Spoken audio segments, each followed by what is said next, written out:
You're watching Fox 13's Good Day in high definition. I don't have to tell you things are bad. Everybody knows things are bad. It's a depression. Everybody's out of work or scared of losing their job. The dollar buys a nickel's worth. Banks are going bust. Shopkeepers keep a gun under the counter. So, I want you to get up now. I want all of you to get up out of your chairs. I want you to get up right now and go to the window, open it, and stick your head out and yell, "I'm as mad as hell, and I'm not going to take this anymore!" What a great movie that was, and it's pretty much all come true, hasn't it? We all know what anger is, and we've all felt it, whether it's a fleeting annoyance or a full-fledged rage. Anger is completely normal, usually healthy human emotion, but when it gets out of control, it can lead to problems.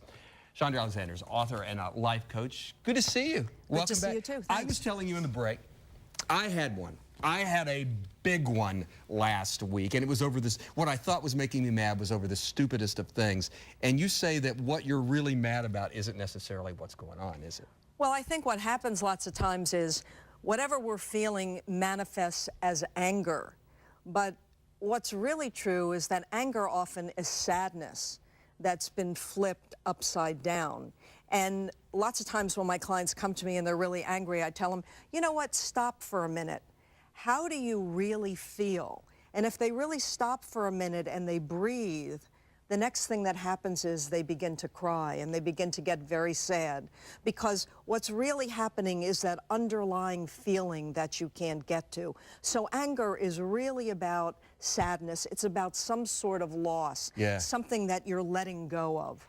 And does it, if you don't deal with it directly, does it just build and it manifests itself in a big old fit? In a big old fit, and it becomes very toxic. And then what happens is you start telling your story to everyone, and obviously you don't tell your story to anybody who doesn't agree with you because you want consensus for your point of view.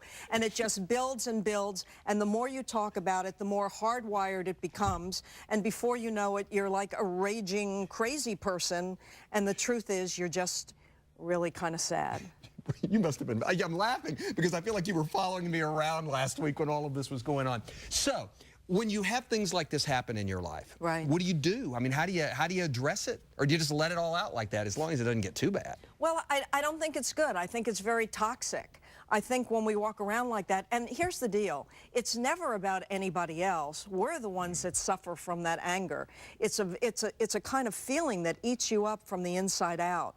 So when you're angry, the thing to do is to just stop for a minute and just sit down. Just plant yourself in a chair and say to yourself, what is really going on here?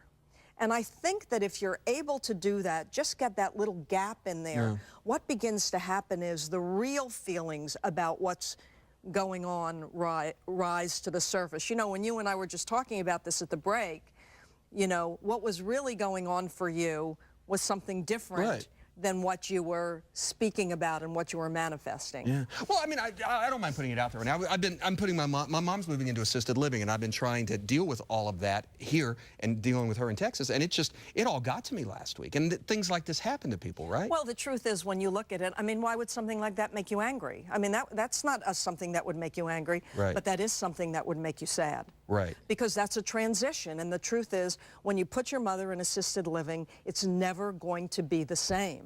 There is a change, there's a loss, there's a change.